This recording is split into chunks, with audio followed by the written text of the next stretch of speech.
What's going on, guys? Winter Kills here, and welcome back to another post-commentary duel video. Today we've got Monarchs versus Blue Eyes. New Blue Eyes, of course, featuring Alternative Dragon against my brilliant extra deck Monarch build. Now, one thing that I wanted to point out is that I picked up some ultra rare Return of the Monarchs. I only got 2 copies. Still got the one common. Might cut it, you know, because he wants to play that one common. Just kidding. But the ultra rare returns do look nice. I hope Monarchs don't get hit too bad. I mean, I kind of hope they hit some cards in the deck, but it was really cheap to pick up, so I'm not too worried about it. And I also have Mermails to play still, and who knows, maybe they'll give us a little more support on that ban list in the way of, you know, a 3rd Dragoons or maybe a 2nd Diva. You know, that'd be pretty cool. But yeah, I'm gonna start things off with Seraphinite through Brilliant Fusion, and I basically wanted to get the Pantheism engraved and banished so I could utilize Idea's effect in Graveyard to the fullest to be able to add back that Pantheism so I could use it again. And then you're going to see me Tribute Summon into Karaz, Karaz popping himself in return, drawing in 2 more cards. I already had an extra Stormforce, so I figured I'd just toss it away for another Pantheism. And I'm pretty sure I have Aether in hand, so Stormforth Aether, pretty solid turn. Only thing would be better if I got a Prime Engrave. Didn't draw into one, and I drew in like really bad. Like if you saw what my hand was there for a few seconds, you'll see that I had like double Karaz, so I cannot summon into Karaz anymore since 2 are in my hand and 1 is Engrave, which kind of sucks. So you're gonna see he's gonna go Melody of Awakening Dragon, discarding Spirit, and then he's gonna add probably I think Blue Eyes and Alternative. Then he's going to trade in that Blue Eyes that he used for Alternative. Draw some cards. One thing about the deck is that, like, it's just so... There's so many, like, good plays the deck has for Blue Eyes. Like, the Alternative play. Like, you can Alternative, reveal the Blue Eyes, and then you can just trade it in. And then the deck has so many Revival cards. Like, I think Monarchs has a pretty hard matchup against it. Yes, you can Stormforth and Erebus away their fields, but like they have so much revival power, and they also have the power to like beat over anything that you have, because they're constantly bringing out 3,000 attack monsters, 4,000 attack monsters, and the Monarch deck has a lot of times a really hard time dealing with that. As we know from the past, Monarchs playing against any deck that had really high attack level monsters, you know, they really couldn't get over any of it. Without the help of Domain or just using Erebus to clear Dark Destroyers and stuff. Because he's going to Soul Charge 4, and the Mini Spirit, the one on the far left of his field there, will banish Brilliant Fusion.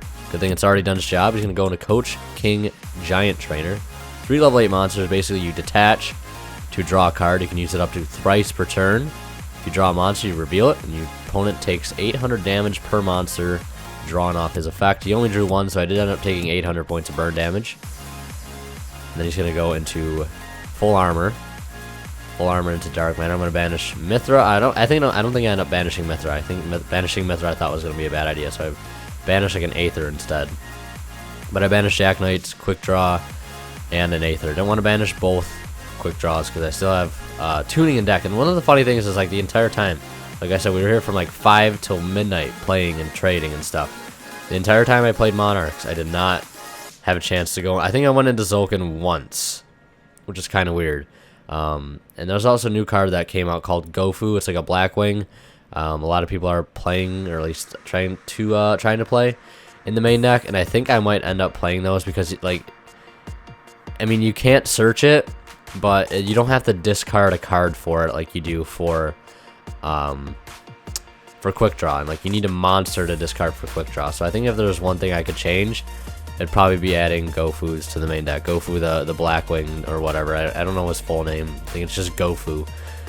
And then you see I'm gonna go Pantheism reveal 3. I think he gives Escalation to the hand. I set Escalation and Brilliant as a bluff. It's Twin Twister anyways, but I go ahead and Escalation, distributing away, chaining it to Twin Twister, summoning out Erebus, tributing Erebus, so I just need the 1 tribute summon.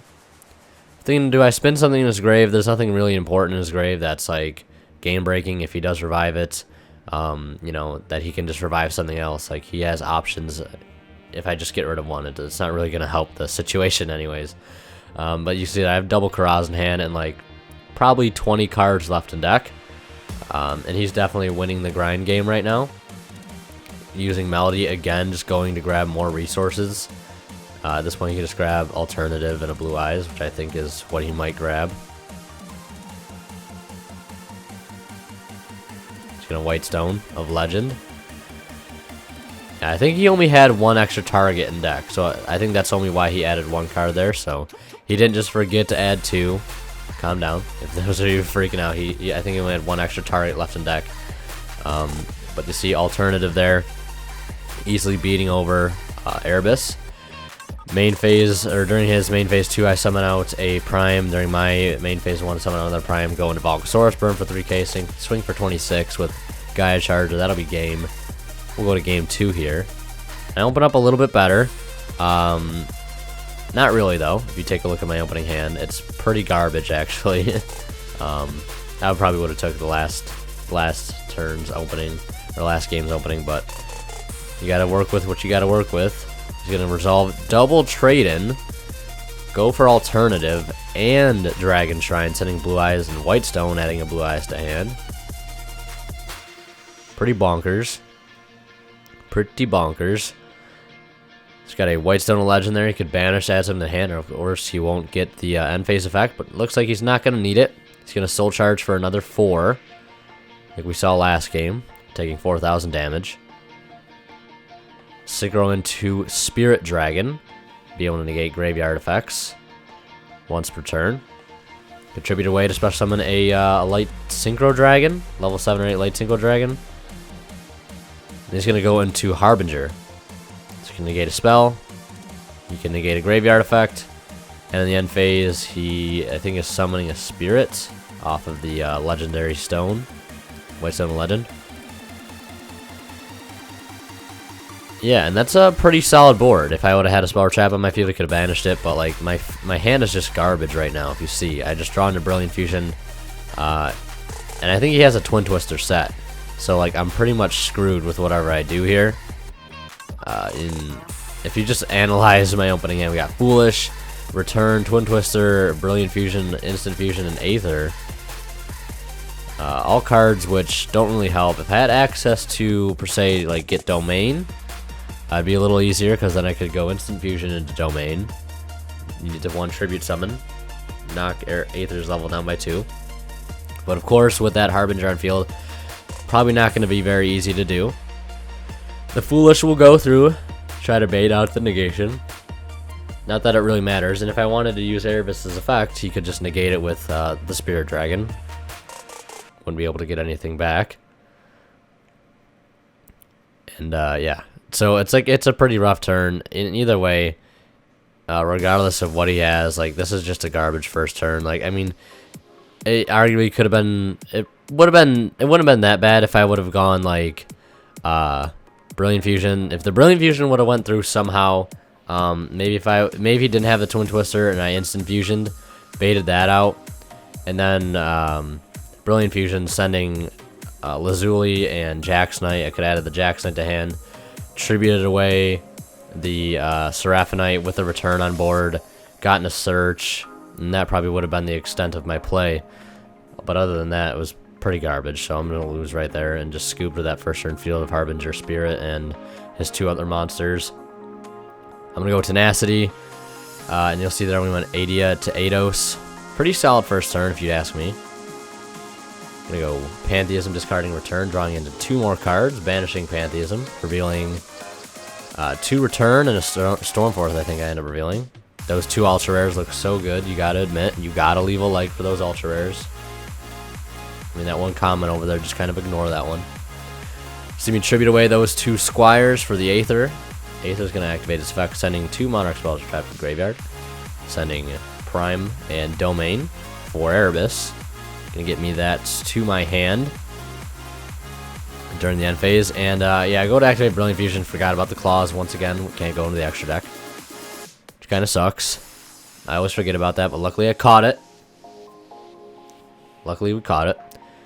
You see him go, I think, Melody, discarding Melody, if I see that correctly, for Alternative and Blue Eyes. There you summon the Alternative.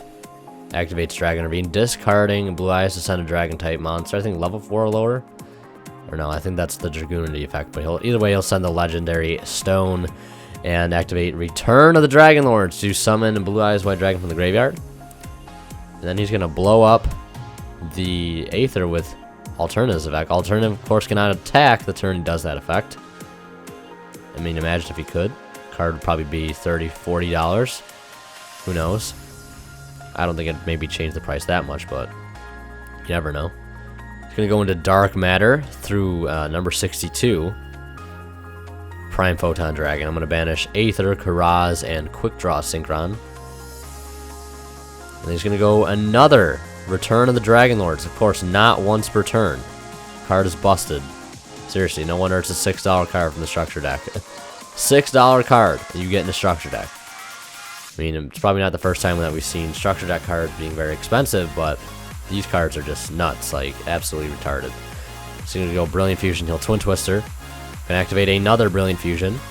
We've got the materials to do it, so why not?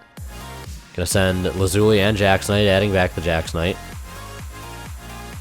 Banishing, I think, Tenacity for Prime, then banishing Pantheism. Getting the return to the hand I think I wanted to add. If I didn't really get to see what I revealed real quick. It's kind of fast. This is sped up a lot, though, because this whole match is an hour long. And usually I speed it up to about 200, 250%. So I went to 300. And now we're down to, like I said, the 17-minute video or something like that. Can't Stormforth, which sucks. I kind of miscalculated the play. So it kind of ended up being a little funky, as you can see. I've got Prime Monarch, I've got Seraphonite, and I've got Panzer Dragon. Here I wanted to go into a monster with Panzer Dragon and that right there. You'll see I go into Volcasaurus. He Gospels from grave, or Return to the Dragon Lord from grave. I make another one with a Jax Knight that I end up tributing for. I had to kind of cut through it so it wouldn't be that confusing. And then I make another Volcasaurus, and he uses another return. I didn't know it was once per turn. I didn't know that effect was not once per turn. So he saves his Dark Matter twice. I go into Gaia Charger to kind of just have a little bit of a stronger monster so I can beat over his Spirit. I think I Tenacity, and then I reuse a Pantheism to draw us into some more cards, set 2 back row, and pass. The play kind of did backfire a little bit. I think I might have messed something up along the way. Probably could have played around it a little bit better. I won't lie, at least for me, I think Monarchs is a pretty tough deck to play. Despite what people think, I think the deck is not autopilot. I definitely don't think Monarchs is autopilot. There's so many skill-based cards in that deck. Pantheism being one of them. There's a lot of stuff you have to be careful with Monarchs, because you can burn through your resources really fast, and if you get rid of the power cards that you need, your chances of winning are going to be very low, because you just use them at the wrong times. And I think we were talking about some ban list discussion here at the shop, and we had talked about, you know, Monarchs specifically as I take that damage, and I think Dark Matter wouldn't have been able to get his second attack in a row, because that monster, Prime, technically wasn't on the field when he went to make its first attack, so he couldn't go attack. So I won't take any damage there like I originally thought I would be taking. Twin Twister, discarding Idea, adding back, I think Domain is being like the best card to add back, I think, in this situation, which I think I do end up adding that back. You see me add the Domain there. But we talked about Pantheism could probably stay at 3. I think Pantheism is okay. It does give the deck consistency, which the deck does need, let's be honest. I mean, Monarchs is probably least consistent, but most powerful out of, you know, the most all the, you know, meta decks there are right now. But hit Stormforth probably down to 1, because that card is retarded. Aether probably does need to get hit, but Pantheism, I would say not. And when people is probably going to disagree with Stormforth, I mean, it does need to get hit. That card is busted. Like, it's just so good. It probably make you want to play more Domain in the main deck, as well as like just more stuff to be able to tribute. Like, you want to play Idea more, you want to play Mithra more, but you know, Pantheism getting hit to 1 I think would be kind of unfair if they do hit Stormforth at the same time. I would think maybe Stormforth at 2 or 1, and then probably leave Pantheism at 3, and then probably limit or semi-limit Aether. I don't think it would kill the deck too much, and honestly, like, that just sounds like kind of severe for the deck, just those 2 limits, limit or semi-limits. But you know, who knows at this point? They could do anything. Like, it's so hard to predict, and even if we do get a ban list soon, which I hope we do, because last year I don't think we got one between Worlds and Nationals, which was whatever. You see here I have Stormforth and Quick Draw Synchron. So my hand is not looking good at all. And I want to go into Azulkin. I mean, sure, I can get my Quick Draw on the board by Stormforthing one of his monsters, because I don't have a monster to discard. If I would have had Gofu, I could have made a Azulkin. Gofu the Blackwing. Because I think you can just special summon that, or maybe you need to have no monsters on your field. I'm not sure of the exact card text. The only reason I like Quick Draw a little bit more is because you can search it with tuning. So yeah, I Stormforth the alternative, and then I pass, because that's all I can do. Arguably, I should have saved that, but like, I'm already losing this game for sure, so I didn't really care too much. And I don't think I'm drawing anything really good either. I think it might be over. I think it might be over at this point. Just gonna overlay into Falgran to seal the deal. Any top decks? I'm hyping it up like I got the best top deck, and it's just a Brilliant Fusion. Rest in peace. That's all I had left in deck. I think the best thing I could have probably drew was Prime to get some more draws, but that didn't happen. But if you guys enjoyed the video, if you did, please leave a like. It'd be greatly appreciated if you guys enjoyed the commentary and the footage, as always. Thank you guys so much for watching. If you enjoyed, like I said, leave a like. It'd be greatly appreciated. Thank you guys so much for the continued support in all my videos. Really do appreciate that. It means a lot. And as always, guys, Winter Kills signing out. We'll see you in the next one.